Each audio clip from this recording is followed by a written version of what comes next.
Hello guys, welcome back to एजुगिरी। I hope all are doing great. अब हम 27 नवंबर का द हिंदू एनालिसिस करेंगे। चलिए स्टार्ट करते हैं। रीबफ का मतलब क्या होता है? To refuse to accept a helpful suggestion. ठीक है ना, कि मैं क्यों मानूं तुम्हारी एक हेल्पफुल सजेशन। ठीक है, अब यहाँ पे the Supreme Court has done well to rebuff an attempt to question the characteristics of the country as secular and socialist. तो ये हम ऑलरेडी कल कर चुके हैं कि देखो, आज हम पूरा डिटेल में पढ़ने वाले हैं कि सेकुलर और सोशलिस्ट किसने चैलेंज किया, क्यों रखा गया, इसको कब ऐड किया गया। तो ये वाला जो एडिटोरियल है थोड़ा सा हम पढ़ेंगे, बट डिटेल के अंदर जो एडिटोरियल नोट करना है वो कोई और है। ठीक है, the original assumption of the makers of constitution बस constitution was its emphasise on equality, must emphasise on equality, equal treatment, ये सब कुछ कॉन्स्टिट्यूशन प्रियम्बल का पार्ट है। ठीक है, S R Bommai rule that secularism is basic feature of the constitution in other case. तो यहाँ पे ये लिख लेते हैं। ठीक है, एस आर बोमाई जो केस 1994 में हुआ। ठीक है ना। और हाँ गाइस, नवंबर पार्ट 2 जो है वन शॉट्स का, वीडियो लेक्चर्स का, करंट अफेयर्स का, वो आ चुका है। इन केस आपको खरीदना है या फिर आप खरीद चुके हैं, आपको देखना है, तो पार्ट 2 भी आप देख सकते हैं। तो अब सिर्फ 21st टू लास्ट 30 तक के रह गए हैं 10 डेज के करंट अफेयर्स। हमने 20 डेज के करंट अफेयर्स डाल दिए। तो अगर आप AILET दे रहे हैं, अगर आप क्लैट दे रहे हो और आप हमारे पे डिपेंड कर रहे थे, we have done the thing that is required. Rule that secularism is a basic feature of constitution। ठीक है ना, क्या कह रहे हैं कि कॉन्स्टिट्यूशन का बेसिक फीचर क्या है? कॉन्स्टिट्यूशन का basic feature is, basic feature है मतलब इसको हम चेंज नहीं कर सकते। ठीक है ना, it is going to stay. ये SR बोमई में बोला गया था। इंपॉर्टेंट केस लॉज वाले क्वेश्चंस आते हैं हर एग्जाम में। President elect Donald Trump has won a major legal reprieve after special counsel Jack Smith of Department of Justice moved to drop the prosecution against him for attempting to overturn the results of 2020 elections। तो यहाँ पर जो charges थे Donald Trump के against बहुत सारे, वो अब ड्रॉप कर दिए गए हैं। ठीक है ना, वेरियस लिखेंगे, various charges dropped against Donald Trump. तो डोनाल्ड ट्रंप के अगेंस्ट जो चार्जेस थे दे हैव बीन ड्रॉप्ड। ठीक है ना, वो खत्म कर दिए गए हैं चार्जेस। ठीक है, अब उसके अंदर one of the charges was attempting to, लिखेंगे attempting to overturn the results of 2022 election. जो 2020 के इलेक्शंस हैं उनके रिजल्ट्स को ओवरटर्न करने के लिए। ठीक है ना, ओवरटर्न रिजल्ट्स ऑफ 2020 इलेक्शंस जो हैं, मतलब ये हार गए थे इलेक्शंस, तो तब इन्होंने चेंज करने की मॉब किया था, प्रोटेस्ट करा था। ठीक है, उसके बाद ये कब स्टार्ट होंगे? सुजेस्ट ऑफ फ्यूचर माई, अब ये लिखेंगे फ्यूचर प्रोसिक्यूशन मतलब फ्यूचर में लीगल एक्शन हो सकता है। prosecution might take place after Trump's second term, मतलब जब उसका सेकेंड टर्म ट्रम्प का, डोनाल्ड ट्रम्प का खत्म हो जाएगा उनका, तब ये प्रोसिक्यूशन का मतलब होता है लीगल एक्शन जो है वो दोबारा मे बी स्टार्ट हो जाए, बट अभी के लिए ये क्लोज कर दिया गया है। ठीक है ना, और क्या चार्जेस थे उनके ऊपर? Mishandling of classified documents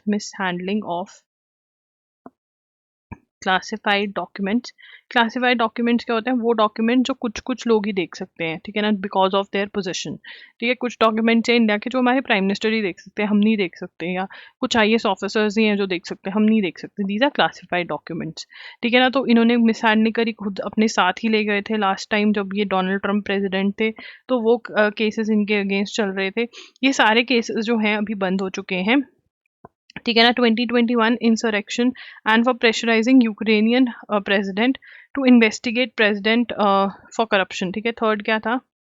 in क्या चार्जेस थे? Pressuring Ukraine president Vladimir Zelensky to investigate president Joe Biden sun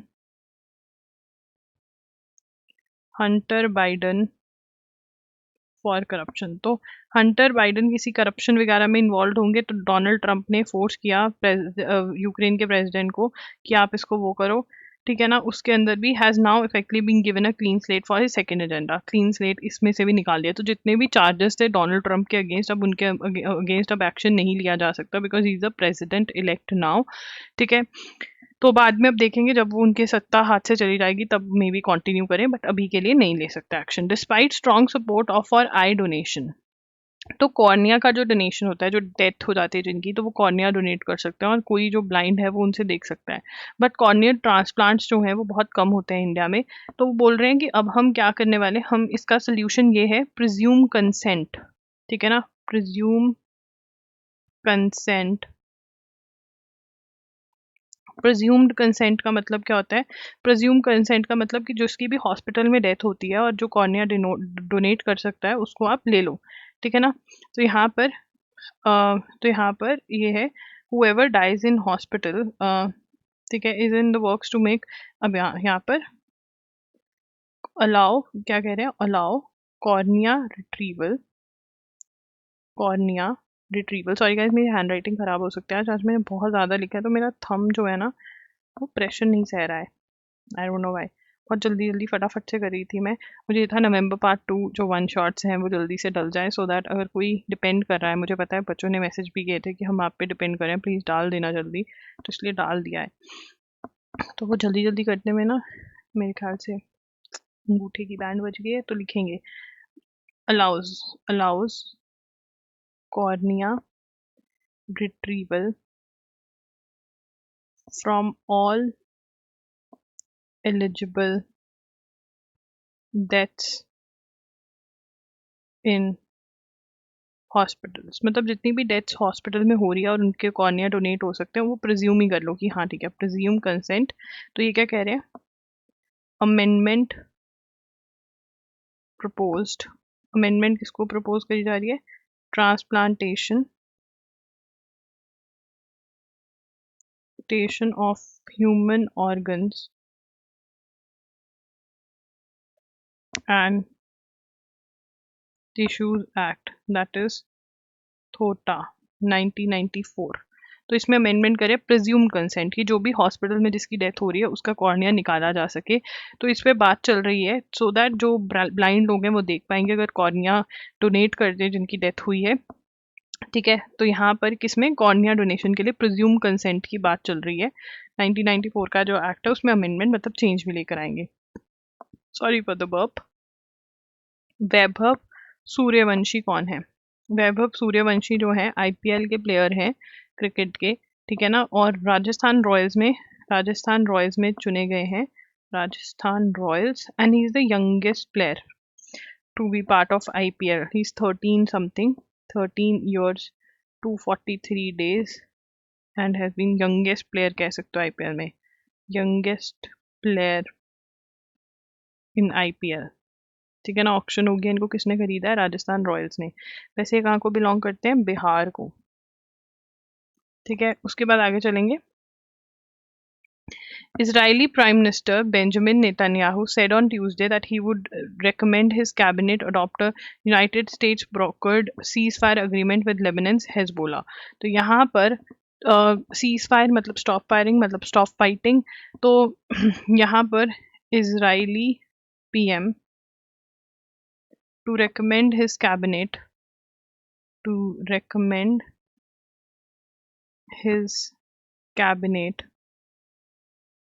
adopt a ceasefire agreement with Lebanon's Hezbollah, ठीक है ना। और यहाँ पर क्या है, यहाँ पर किसने ब्रोकर किया, ब्रोकर्ड बाय मतलब मीडिएशन किसने करवाई है, बातचीत किसने करवाई है, यूनाइटेड स्टेट्स ने। No this is very very important कि ब्रोकर्ड बाय किसका है, ठीक है, दिस इज इंपॉर्टेंट। उसके बाद आगे चलेंगे। Trump vows new tariffs on Mexico, Canada and China. Trump कह रहे हैं कि जब मैं पावर में आऊँगा तो मैं 25% टैक्स लगाऊंगा on all products entering the country from Canada, Mexico and additional 10% tariff on goods from China. ठीक है, तो हम लिखेंगे Trump to impose new taxes, new tariffs on Mexico, Canada, China। ठीक है ना, 25% on all products entering the country from Canada and Mexico, additional 10% tariff on goods from China. तो वो कह रहे हैं जैसे ही मैं पावर में आ जाऊंगा, ठीक है, जनवरी के अंदर, वैसे ही ये ऑर्डर जो है मैं पास कर दूंगा। तो किन कंट्रीज पे लगाएंगे टैक्स? मैक्सिको, कनाडा, चाइना से आने वाली चीज़ों पर। ठीक है, उसके बाद आगे चलेंगे। Russia on Tuesday sentenced a journalist identified by rights group as Nika Novak to 4 years imprisonment for working with foreign media outlet and allegedly helping prepare content that discredits Russian army। तो Russian army के बारे में कुछ गलत वलत लिख रहे थे, तो यहाँ पर रशिया लिखेंगे sentenced जर्नलिस्ट, जर्नलिस्ट जो मीडिया पर्सन होते हैं, जर्नलिस्ट नायका से निका नोवाक, ठीक है ना, working with foreign media outlet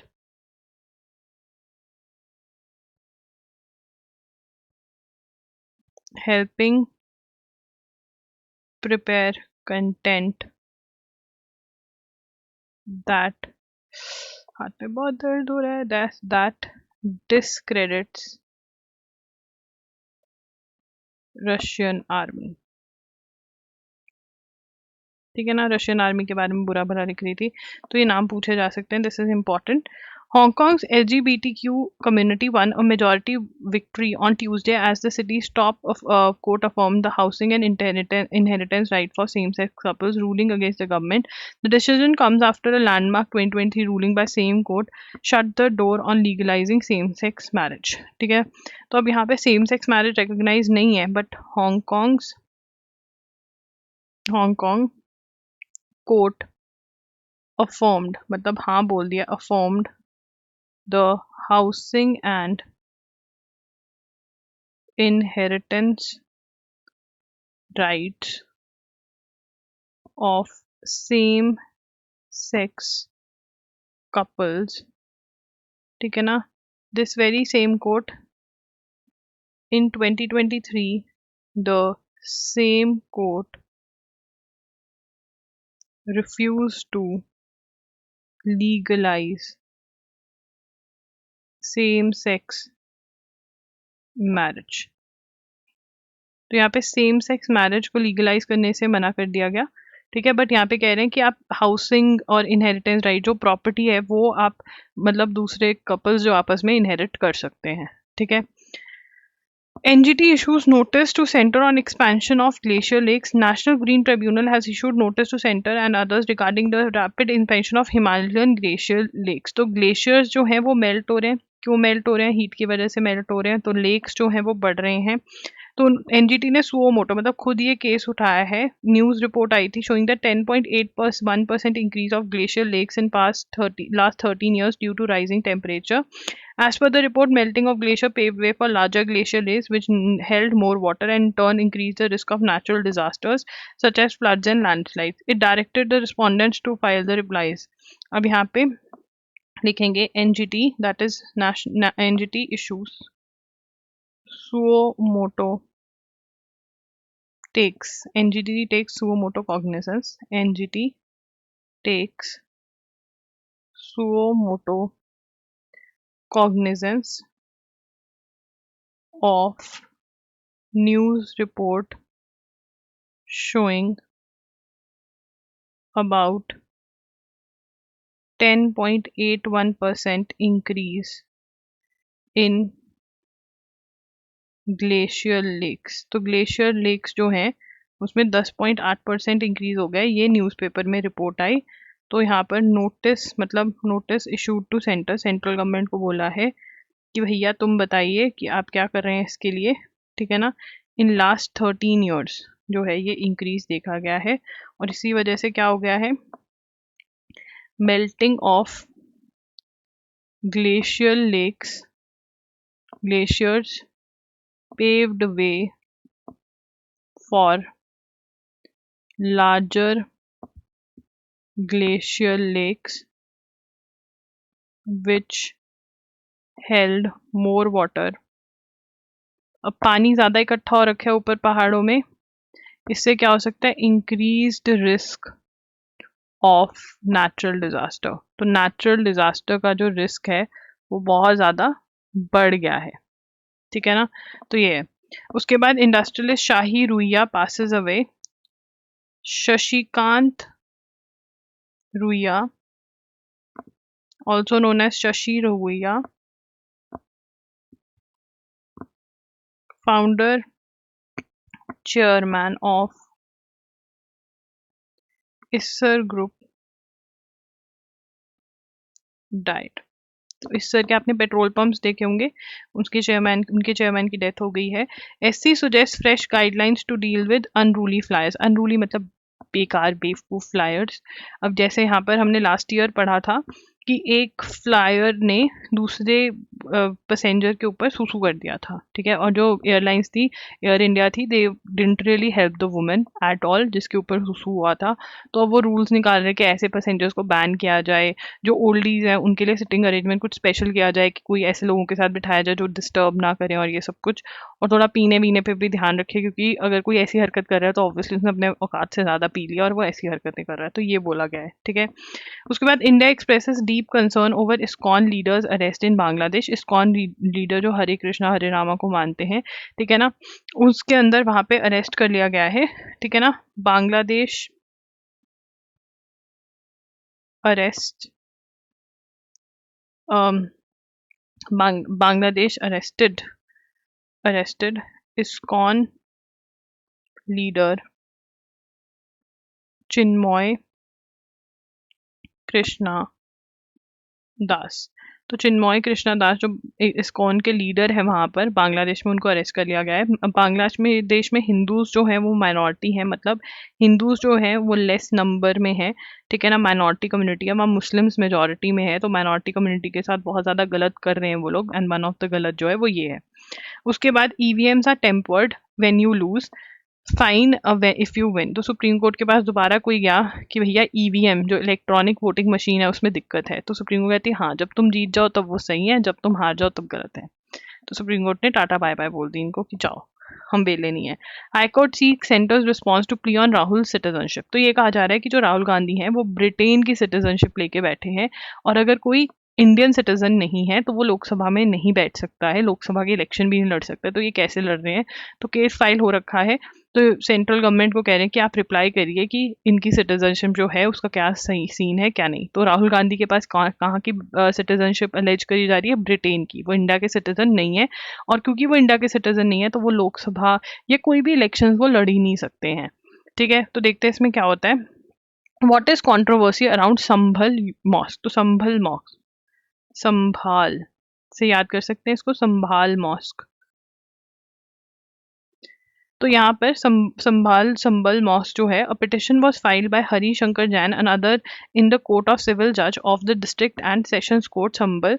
the petitioners alleged that 16th century Jama Masjid in Sambal was built at the site of an ancient हर हर मंदिर। वो क्या कह रहे हैं कि ये जो जामा मस्जिद बना हुआ है ये एक्चुअली यहाँ पर पहले मंदिर हुआ करता था, और मंदिर की साइड पे मस्जिद बना है। तो यहाँ पे सबसे पहले हम लिखें किसने केस फाइल करा है, केस फाइल्ड बाय लिखेंगे, case filed bye Harishankar Jain. किसने फाइल करा है केस, हरिशंकर जैन ने केस फाइल करा है, ठीक है ना। और क्या एलिज करा है, एलिगेशन क्या है, एलिगेशन क्या है कि 16th century Jama Masjid in Sambal was built at the site of an ancient Harihar मंदिर। तो यहाँ पर कोई एंशियंट हरिहर मंदिर हुआ करता था जहां पर अब जामा मस्जिद बना दी गई है। ठीक है, the claim was similar to that of Gyanvapi mosque in Varanasi, Idgah Masjid Mathura in Uttar Pradesh and कमल मौला मस्जिद इन धर मध्य प्रदेश। अब यहाँ पर ना हम ये टेबल बना लेते हैं क्योंकि यहाँ से क्वेश्चन अगर आ जाता है तो हम बढ़िया तरीके से लिखेंगे। तो ये क्या कह रहे हैं कि ये इशू बिल्कुल वैसा है जैसे ज्ञानवप्पी मॉस्क का इशू है। ज्ञानवप्पी मॉस्क कहाँ पर है? वाराणसी में। ठीक है ना, जैसे वो कह रहे हैं ईदगाह मस्जिद मथुरा का है। ठीक है ना, कमल मौला मस्जिद जो कि धर एमपी में है और ये दो यूपी में है, और ये संभल वाला यूपी का केस है। ठीक है ना, तो ये जैसे हैं जो इश्यूज हैं कि यहाँ पर भी मस्जिद की जगह पे मस्जिद जो है वो मंदिर को हटा करके बना है, वैसा ही ये भी इशू है। ठीक है ना, और जो संभल मॉस्क है वो एक प्रोटेक्टेड मॉन्यूमेंट है, मतलब एंशियंट है। ठीक है, तो आर्कियोलॉजिकल सर्वे वालों के अंडर आता है ये। तो यहाँ पे लिख लेंगे Sambhal mosque is a protected national monument. ये बहुत इंपॉर्टेंट क्वेश्चन है कि क्या है? संभल मॉस्क जो है एक प्रोटेक्टेड नेशनल मॉन्यूमेंट है। How was the survey carried out? अब क्या हुआ, कोर्ट में गए कि भैया यहाँ पर तो पहले मंदिर हुआ करता था, मॉस्क बना दिया, तो वो कहते चलो सर्वे कर लो। क्या कहते? सर्वे कर लो। तो अब सर्वे कैरी आउट हुआ। After a hearing on the same day the civil जज ordered a photographic and videographic survey. तो यहाँ पे क्या हुआ? जज ऑर्डर्ड सर्वे कि भैया सर्वे करके आओ कि ऐसा कुछ लग भी रहा है या ऐसे ही बोल रहे हैं। तो सर्वे हुआ। ठीक है ना, अब इसके अंदर सर्वे पीसफुली कैरिड हुआ, पहली बार वाला। ठीक है, फिर सेकंड सर्वे हुआ। सेकंड सर्वे जब हुआ, ठीक है ना, तो सेकंड सर्वे के टाइम पर large number of protesters went. ठीक है, ये सब हुआ और वहां पर पथराव स्टार्ट हो गया, पत्थरबाजी। ठीक है ना, स्टोन पेल्टिंग फ्रॉम क्राउड। ठीक है, पत्थरबाजी हुई फ्रॉम क्राउड, लाठी चार्ज हुआ, पुलिस ने लाठी चार्ज कर दिया और कहा जा रहा है कि लोगों की पीपल डाइड। ठीक है ना, तो ये सीन हुआ सेकंड सर्वे के टाइम पर। उसके बाद what is the mosque history? Mosque की हिस्ट्री क्या है? ठीक है ना, तो ये लिख लेते हैं मॉस्क हिस्ट्री। जो मॉस्क की हिस्ट्री है, unlike Ayodhya and Varanasi, Sambhal dispute cropped up only this year. For centuries people of different communities have lived peacefully here. उसके बाद the Jama Masjid in Sambhal is one of the 3 mosque build by, अब ये हम लिखेंगे। ठीक है, Jama Masjid in Sambhal is one of the 3 mosques built by Mughal Emperor Babur between, ये कितने से कितने तक रूल किया है? इतने से इतने तक, 1526 से 1530 तक उन्होंने बनवाई थी। Other two mosque in Panipat and Babri Masjid in Ayodhya. ठीक है ना, तो पानीपत और बाबरी मस्जिद इन अयोध्या जो है, ये दो मॉस्क और बनाए गए। ठीक है, अयोध्या विच वॉज डिमोलिश्ड इन, ये जो बाबरी मस्जिद है वो डिमोलिश्ड हुई, गिरा दी गई, डिमोलिश्ड इन 1992। ठीक है ना, Sambhal mosque built by Babur's general Mir Hindu Beg around 1528।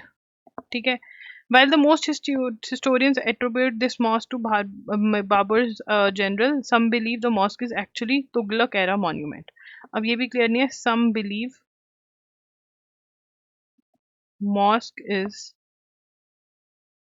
actually a Tughlaq era monument. Tughlaq era का ये मॉन्यूमेंट माना जाता है.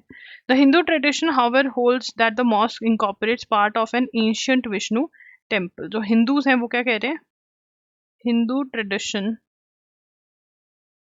Holds that mosque incorporates parts of an ancient Vishnu temple. तो एंशियंट विष्णु टेम्पल कहा जा रहा है इनको. दे बिलीव द 10th अवतार of Vishnu will descend in Sambal.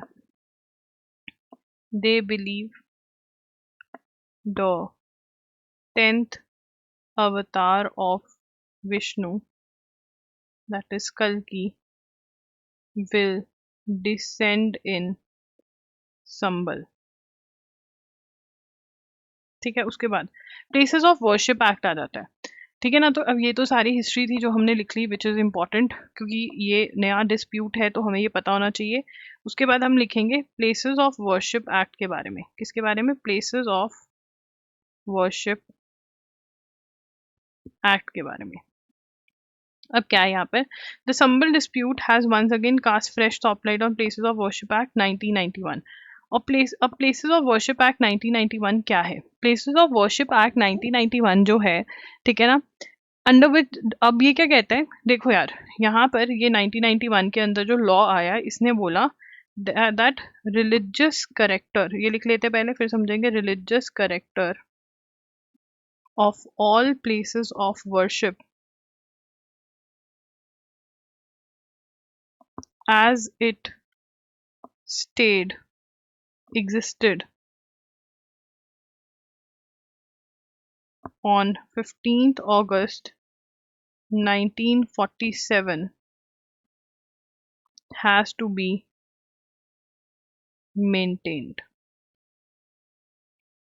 क्या बोला गया कि 15 अगस्त 1947 जिस दिन हम आज़ाद हुए ब्रिटिशर्स के रूल से, जो जगह पर प्लेस ऑफ वर्शिप, जहाँ पर टेम्पल था वहाँ टेम्पल रहेगा, जहाँ मस्जिद थी वहाँ मस्जिद रहेगी, वो सेम रहेगा, कुछ भी चेंज नहीं हो सकता. तो वो कह रहे हैं कि ये क्यों कर रहे हो?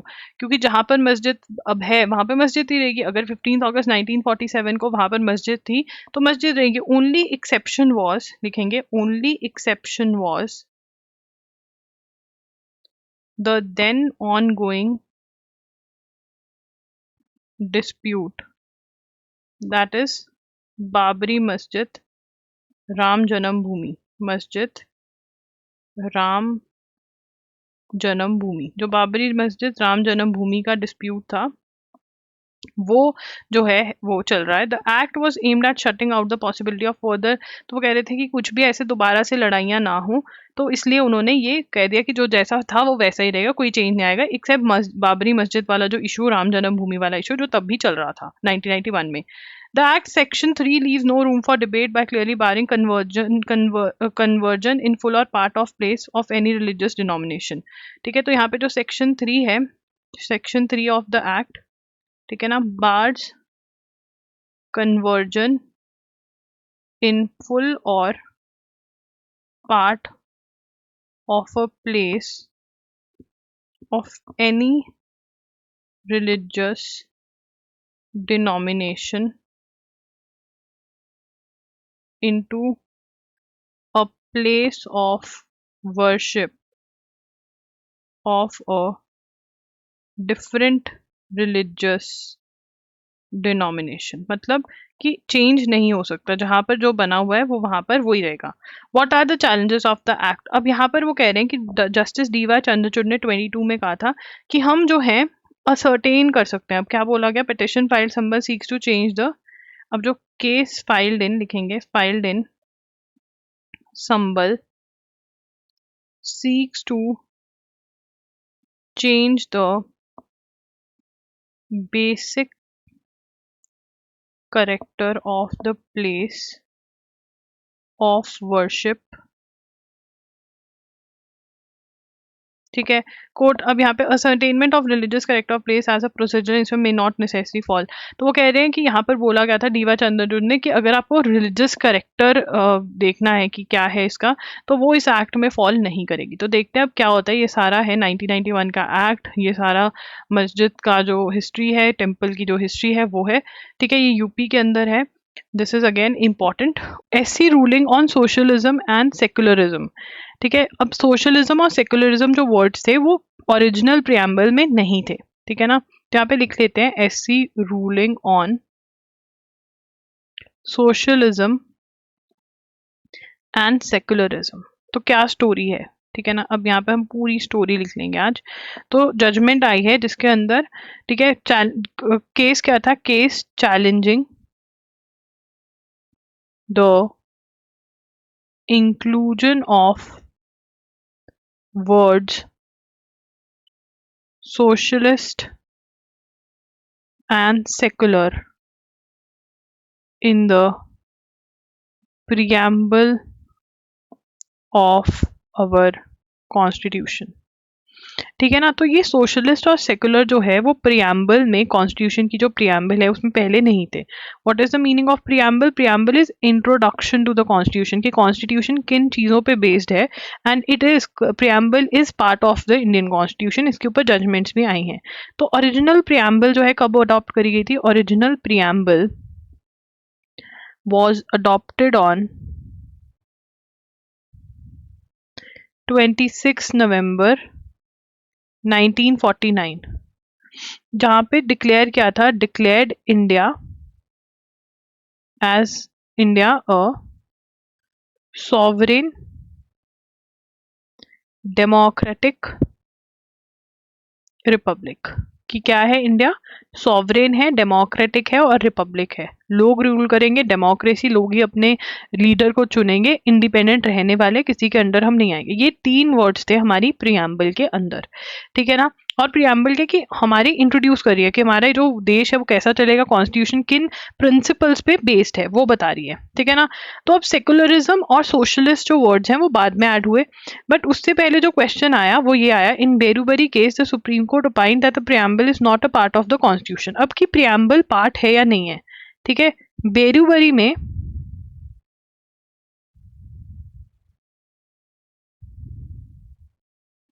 बेरूबेरी केस में supreme Court opined that preamble is not part of the constitution and thus not a source of any substantive power। क्या कह रहे हैं, बेरूबरी केस में क्या बोला, बेरूबरी केस में ये बोला गया कि प्रेम्बल जो है वो कॉन्स्टिट्यूशन का पार्ट नहीं है, तो हम इससे कुछ भी पावर वावर ड्रॉ नहीं कर सकते, बस ये ऐसी है, एम ही बैठी है। बट उसके बाद केशवानंदा भारती केस के अंदर, ये बहुत इंपॉर्टेंट केसेस हैं, केशवानंदा भारती केस में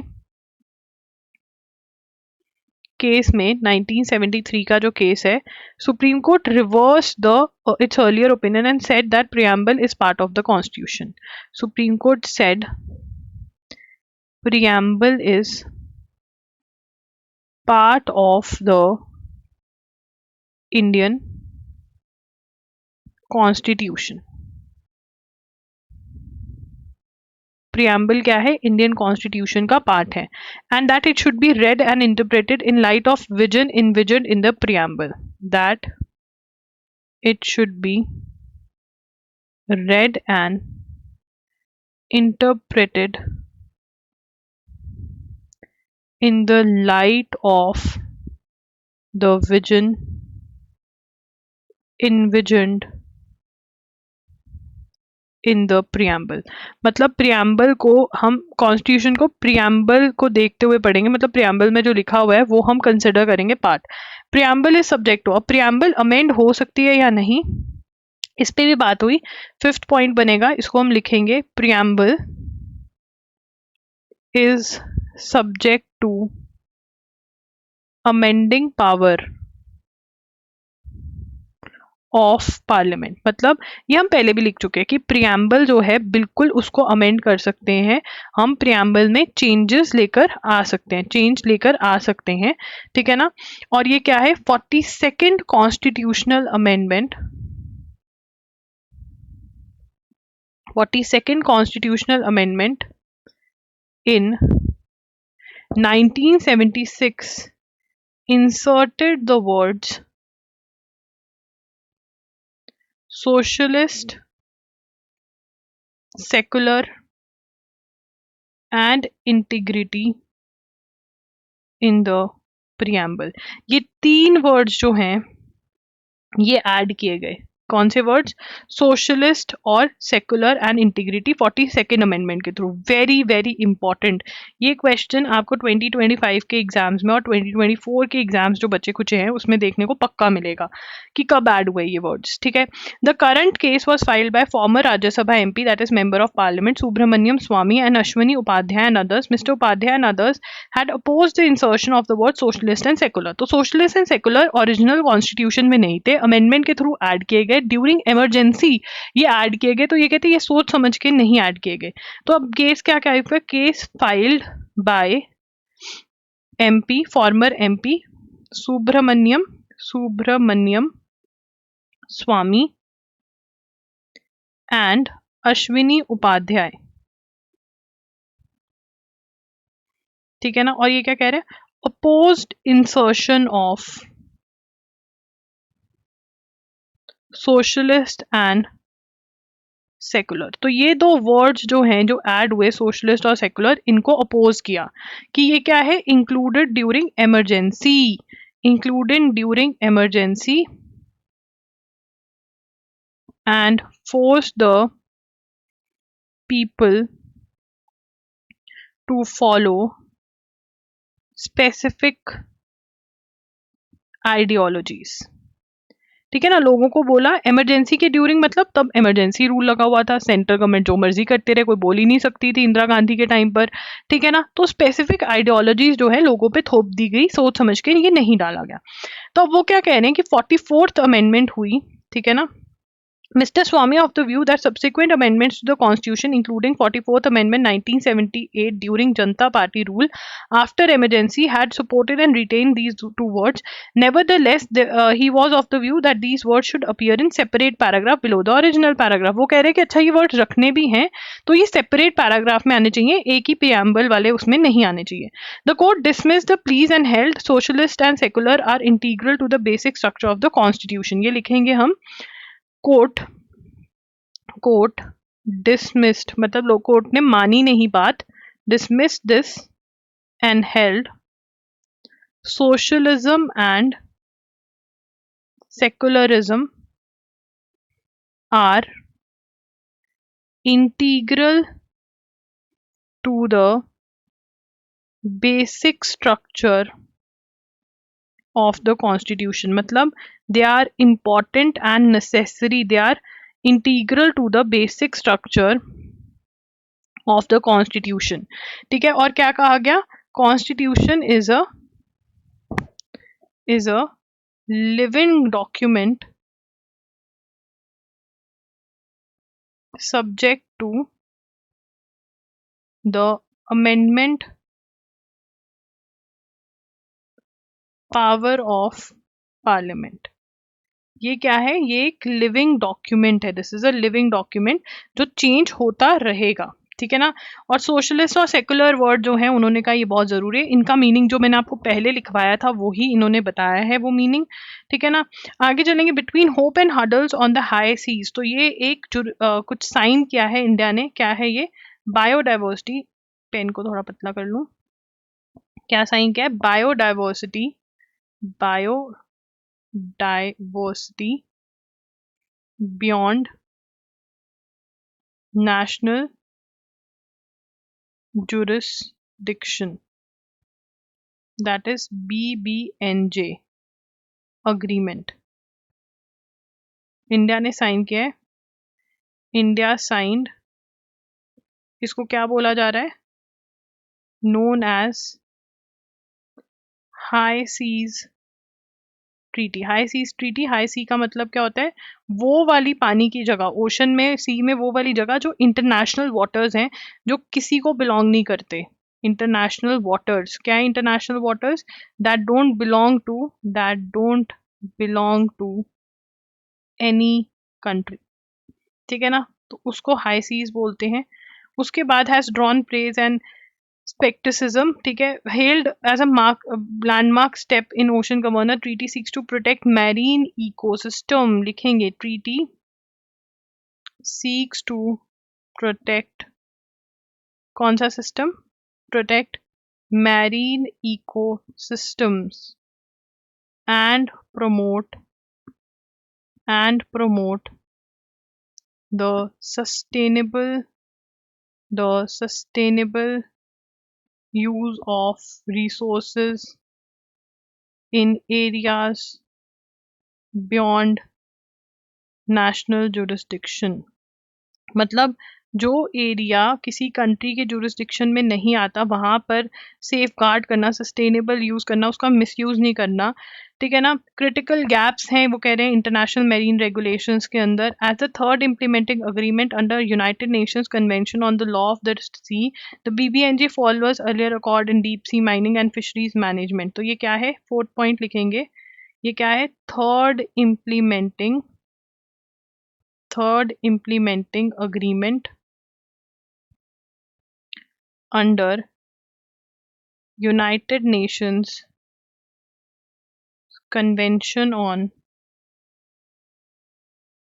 the Law of Sea, that is UNCLOS। ये थर्ड इम्प्लीमेंटेड अग्रीमेंट है जो यूएन क्लॉज के अंडर आया है। अगेन इसकी फुल फॉर्म पूछी जा सकती है। Provisions focus on three things, that is conserving marine diversity, ensuring equitable sharing of benefits from marine genetic resources and mandating environment impact assessment for harmful activities. तो यहाँ पे प्रोविजंस जो है ये तीन चीज़ों पे फोकस करती हैं। लिखना चाहो तो लिख सकते हो, वैसे ज़रूरी नहीं है लिखना। Provisions focus on three objectives: conserving marine biodiversity,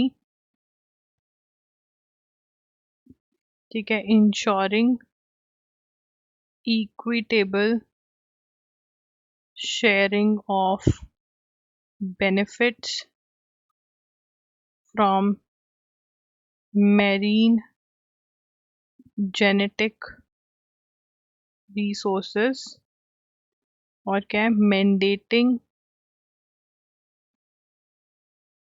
environmental impact assessments for harmful activities, कि देखना कि कितना हार्मफुल है वो चीज़, नहीं करना जो हार्मफुल है।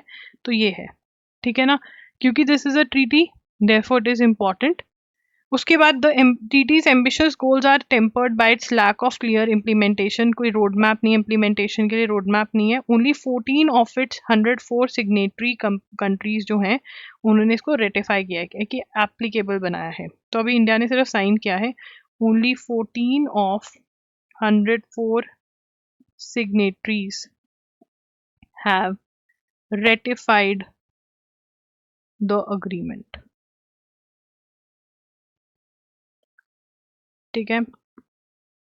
It remains far from the required threshold of 60 needed to come into force. Much of the hesitation stems from disputes over maritime territories, particularly regions जैसे साउथ चाइना सी का टेरिटरी डिस्प्यूट है। China कहता है सब कुछ मेरा है, तो ये सब भी है। उसके बाद गाइज MHCT 3 years और 5 years की डेट आ चुकी है लॉ की। मैंने उसके ऊपर वीडियो ऑलरेडी डाल दिया है, लॉ ग्री के ऊपर शेड्यूल्स ऑलरेडी डले हुए हैं, मॉक टेस्ट लाइव है। अगर आप अभी मॉक टेस्ट ले लेंगे तो ऑफर चल रहा है जिसके अंदर आपको करंट अफेयर्स जो हैं MCQs बिल्कुल फ्री ऑफ कॉस्ट मिल रहे हैं प्रैक्टिस के लिए।